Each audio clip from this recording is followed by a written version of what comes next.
غامدی صاحب کے ساتھ بھی پوڈ کاسٹ آپ کا ہے. جی بالکل بالکل. جو غام صاحب بہت عرصہ کام کیا ہے غام صاحب کے ساتھ. اور انجینئر محمد علی مرزا صاحب کے ساتھ بھی 2 اسکول آف تھاٹ, 2 پرسنالٹیز. کیسا لگا غامدی صاحب کے ساتھ جو پوڈ کاسٹ کیا تھا آپ نے, اور انجینئر صاحب کے ساتھ بتائیں. ڈفرینٹ اسکول آف تھاٹس ہیں, اور یہ میرا خیال ہے اس میں کوئی اختلاف کی یا اس سے ایسی کوئی بات نہیں ہے. غامدی صاحب کے ساتھ ایک بہت پرانا تعلق ہے, جیو سے تعلق ہے, پھر جیو, پھر اس کو دنیا, پھر اس کے بعد واز سو کائنڈ کہ انہوں نے ٹائم دیا اور وہ ان کے ساتھ اسلام فوبیا کے اوپر خاص طور پہ پروگرام کیا, اور خاص طور پہ جب وہ اس جگہ بیٹھے ہوئے پاکستان سے باہر بیٹھے ہوئے تو وہ جو بھگت رہے ہیں اسلام فوبیا, ایک تو اسلام فوبیا بھگت رہے ہیں, ایک دوسرے علماء کا فوبیا بھگت رہے ہیں, اپنا بھی کہ وہ کہ اپنا اسکول آف تھاٹ ہے. ان کو میں ریلیجیس اسکالر نہیں کہتا, ان کو ریسرچ اسکالر میں کہتا ہوں. انہوں نے ریسرچ کی ہوئی ہے انہوں نے, ہاں ریسرچ کیا ہوا اس میں, تو وہ زیادہ اف یو آسک می تو میں ان کو ریسرچ اسکالر جو ہے وہ کہوں گا. ریلیجیس اسکالر پہ پھر یہ سارا کچھ آتا ہے کہ آپ کو جو ہے ان مدرسوں میں سارا کچھ تعلیم حاصل کرنی ہے اور سارا کچھ کرنا ہے, اور پھر آپ نے جو ہے وہ ایک مفتی کا ایک وہ کرنا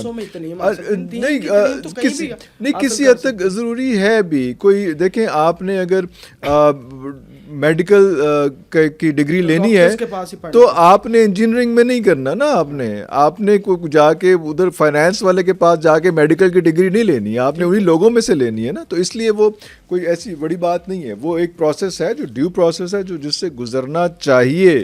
آپ کا اسکول آف تھاٹ ڈفرینٹ ہو بھی تو کم از کم آپ دیکھیں تو صحیح کہ پروسیس کیا ہے یار, ادھر جائیں. آپ جتنی مرضی کتابیں پڑھ لیں بھائی, آپ کے پاس جب تک میڈیکل کالج کی ڈگری نہیں ہوگی آپ ڈاکٹر نہیں بن سکتے. یہی سچویشن جو ہے یہ اسرار احمد صاحب کے ساتھ بھی ہوئی. وہ ان کے پاس بھی ڈگری نہیں تھی تو ابھی تک وہ کانٹروورسی چیزیں چل رہی ہیں, لیکن وہ آبویسلی ڈیو پروسیس ہے جس کا ہم انکار کسی بھی صورت نہیں کر سکتے, کیونکہ ایویں نہیں وہ دکانیں کھلی ہیں, ایویں نہیں وہ مدرسے کھلے ہوئے, ایویں نہیں وہ سارا کچھ ہو رہا بھائی, وہ کام ہو رہا ہے وہاں پہ, وہ چیزیں دکان استعمال کی ہیں اس میں تو ہے آپ کے غامدی صاحب کا بھی اور انجینئر صاحب کا. ہاں نہیں, لیکن وہ اس کو ایسے میں تو ادھر کبھی یہ بھی دکان کہوں گا نا, میڈیا کی ہم نے دکان کھولی ہوئی نا, ایک نے یہ 360 دکان ہے, ایک جیو کی دکان ہے, ایک اس کی دکان ہے, تو وہ سارا کچھ ایک ٹھیا تو ہے نا ہر چیز کا الگ الگ اس میں. تو وہ تو ہے اس میں, وہ آپ اس کو غلط طریقے سے لے لیں صحیح طریقے سے لے لیں تو وہ اس میں ایسی بات, ہاں ایسی بات ہے اس میں. جیسے غامدی صاحب کی پرسنالٹی کے حوالے سے جب آپ آف دا کیمرہ ان کے پاس جاتے ہیں, اور بہت مزے کے آدمی ہے, بڑا کمال سینس آف ہیومر ہے ان کا, بڑا زبردست سینس آف ہیومر ہے. اگر ان کے ساتھ آپ کا وہ میں کچھ چیزیں جو ہیں, میں کیونکہ عجیب سے میرے آپ نے دیکھا پوڈ کاسٹ دیکھیں, بڑی عجیب سے میرے سوال ہوتے ہیں اس میں, تو وہ ان کے ساتھ میں نے ایک دفعہ سوال پوچھا کہ سر اے دسو کہ اینچ سے پھر اے کی ہوئے گا. تو انہوں نے کہا کہ یار عرفان, جب میں فوت ہو جاؤں گا اور جب میں اللہ میاں کے پاس جاؤں گا, اور اگر انہوں نے وقت دیا میں ان سے پوچھوں گا تو کیا پوچھ رہا ہے, پھر میں بتا جواب دوں گا گولی کرائیں گے یار کیا وہ اس میں. تو بہت سے ایسے سوالات ہیں, ہاں بہت سارے, اس لیے ہم بھی اس پروسیس سے گزرے. بہت سے ایسے سوالات ہیں جس کو میرا خیال ہے ابھی آپ ضرورت نہیں ہوتی وہ سوال پوچھنے کی, it's too early for you. میں کلاس 5 میں تھا نا, تو میں جب جو میں نے جب پیپر دیے اس کے, تو اس میں کامیاب بھی ہو گیا, اور مجھے لگا کہ میں دنیا کا عظیم ترین آدمی, مجھے سب پتہ ہے. اچھا, کلاس 6 میں گیا تو میں نے کاکھ نہیں پتا سی. پھر کلاس 6 کے پیپر دیے تو میں نے کہا کہ یار یہ ساری کتابیں زبانی یاد ہیں. 7th میں گیا تو اٹ واز ڈفرنٹ ورلڈ. ایسے ہی ہوتا ہے اسٹیپ بائی اسٹیپ. تو اس طرح سے تو ہم بہت جلدی سمجھنا شروع کر دیتے ہیں کہ ہمیں 4 پوڈ کاسٹ دیکھ لیے, 3 انٹرویوز دیکھ لیے, 2 کتابیں پڑھ لیں, تو ہم نے کہا کہ یار بس سانو سارا کچھ آ گیا, ان کسی کی ضرورت نہیں ہے. تو خاص طور پہ جو ایکسیپٹنس ہے, جس طرح سے غامدی صاحب جو کچھ کر رہے ہیں, جو ان کا اسکول آف تھاٹ ہے, جس طرح سے وہ چیزوں کر رہے ہیں, آپ ان کو سنیں ضرور. کچھ لوگ یہ بھی کہتے ہیں کہ نہیں سننا چاہیے, مجھے تھوڑا سا I beg to disagree to them. سنیں ضرور, لیکن آپ کمپیریٹیو ریلیجن ضرور سنیں. یہ تو وہ والی بات ہوگی کہ آپ نے ان کو نہیں سننا, یا انجینئر صاحب کو نہیں سننا, یا ساحل ادیم کو نہیں سننا, یا اسی کو نہیں سننا. بڑی ہمبلی آئی بیک ٹو ڈس ایگری کہ وہ یہ تو وہ والی بات ہوگی کہ حضور صلی اللہ علیہ وسلم کے دور پہ بھی کہا جاتا ہے قرآن نہیں سننا.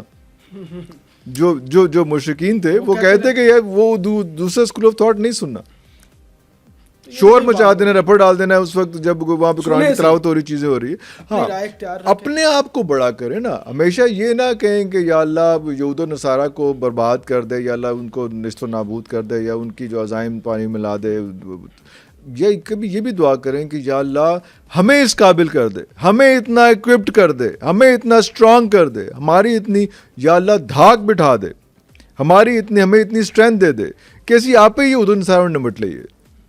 بڑی خوبصورت بات. کیا انجینئر صاحب کے پاس جب آپ گئے تھے تو کیا ہوتا ہے سوال وہ پہلے دیکھتے ہیں, کیا سلسلہ ہے؟ اچھا, انہوں نے مجھے کہا تھا کہ عرفان بھائی سوال جو ہے نا آپ پہلے لکھ لیں, لکھ کے میں بھجوا دیجیے, اور لکھ کے اس لیے لے کے آئیے گا. ایک ان کا یہ تھا کہ آپ سوال بھول نہ جائیں. ڈائریکٹ ان سے بات ہوئی تھی آپ کی؟ نہیں, ٹیم جو تھے ان کے ساتھ, سوال آپ میری بھی ٹیم بات کری, میں نے خود نہیں بات کی ہوئی تھی, میری ٹیم ان کی ٹیم سے بات کر رہی تھی. ہاں جی, تو سوال بھیج, سوال پہلے دیکھتے ہیں. وہ سوال دیکھے تھے لیکن وہ سوال میں نے بھی نہیں دیکھے ہوئے تھے. ٹیم نے پروسیس کیا, ٹیم نے ان کو بھیج دیا, ان کی ٹیم نے اوکے کر دیا, سارا کچھ ہو گیا, اور اس کے بعد جو ہے میں جا کے چلا گیا, اور میرے سارے اپنے کویشچنس تھے, and he was so good in it. اور انہوں نے, میں تو اس آپ نے کہ میرے دیکھے ہوں گے پوڈ کاسٹ, تو میں کسی میجر کنٹروورسی میں نہیں پڑتا ہوں. میں ایسی چیز نہیں پوچھتا ہوں جو بہت کوئی پرابلم کریٹ کر دے, میجر کنٹروورسی کریٹ کر دے. میری اس سے جان جاتی ہے. کیونکہ میں کوئی اتنا علم والا نہیں ہوں کہ اگر آپ یہ کویشچن کریں گے تو میں اس کے بعد اپنا علم جھاڑنے کے لیے اس کا کاؤنٹر کویشچن دے سکوں گا, سارا کچھ کر دوں گا. میرے زیادہ کویشچنز یہ ہوتے ہیں کہ یار تسی یہ سوال کیتا ہے, مینوں پتہ بھی ہے نا, تو I need your point of view, your take on it. میں اس کنٹروورسی میں میں نہیں جانتا ہوں, میں لینا دینا نہیں. پرسنالٹی کیسی اس میں پرسنالٹی صاحب کے ساتھ اگر تھوڑا سا کریں, یار غامدی صاحب ایک الگ قسم کے آدمی ہے. اس میں وہ ان کا اسکول آف تھاٹ ڈفرینٹ ہے. وہ جو ہے وہ ایک چیز یہ سوچتے ہیں, اس میں دھیمے ہیں, پولائٹ یوز کر رہے ہیں, دھیمے مزاج کے چیزیں یوز کر رہے ہیں. یہ جو ہیں وہ ان کا ایک جو آڈینس ہے, ان کا آڈینس بھی ڈفرینٹ ہے ان کی. ہاں, غامدی صاحب کی. انجینئر صاحب کی جو آڈینس ڈفرینس ہے, انجینئر صاحب جو ہے کیونکہ وہ زیادہ ٹریول نہیں کرتے ہیں, بالکل بھی ٹریول نہیں کرتے ہیں. ان کا زیادہ موڈ آف کمیونیکیشن جو ہے نا ڈیجیٹل میڈیا, یوٹیوب ہی ہے. تو یوٹیوب ورسز یوٹیوب, تو یوٹیوب کے علماء ہی ان کو جواب دے رہے ہوتے ہیں. کبھی آپ نے دیکھا ہوگا بالکل کہ مین اسٹریم علماء نہیں دیتے جواب, وہ بات بھی نہیں کرتے. وہ اپنا چیز کر رہے ہیں, یہ اپنی چیز کر رہے ہیں, سارا کچھ ہو رہا ہے اس میں یہ. لیکن ایک امپورٹنٹ چیز ہے کہ ڈبیٹ انہوں نے کھولی, اور وہ جو ہے اب بچوں نے پڑھنا شروع کیا ہے. اب یہ نہیں کہ ان کی بات مان رہے ہیں نہیں مان رہے, کہ لوگوں نے بچوں نے خود ریسرچ کرنا شروع کی, خود ہوم ورک کرنا شروع کیا. یہ ایک جو ہے وہ ان کے میرا خیال ہے ایک پلس پوائنٹ ہے کہ وہ یہ چیزیں ساری سامنے لے کے آ رہے ہیں. اس میں صورت نظر ہے آپ کی. ویسے عرفان صاحب, فیملی ولاگنگ کے اوپر بات کر لیں اب تھوڑا. یہ جو فیملی ولاگنگ کا ایک آغاز ہوا تھا, اور ابھی آپس میں لڑائیاں ہو رہی ہیں. کبھی رجب کی لڑائی ہو جاتی ہے ڈکی کے ساتھ, اور ڈکی کی لڑائی ہو جاتی ہے ندیم نانی والے کے ساتھ. ابھی عمر بٹ کی لڑائی ہوئی ہے, ان کے ڈوگر صاحب ہیں دوست. وہ یہ سارا سلسلہ, اور عوام جو ہے وہ بھی اب جو ہے وہ سامنے آ رہی ہے کھل کے کہ یہ فیملی ولاگنگ جو ہے. اور اس میں ڈاکٹر عرفان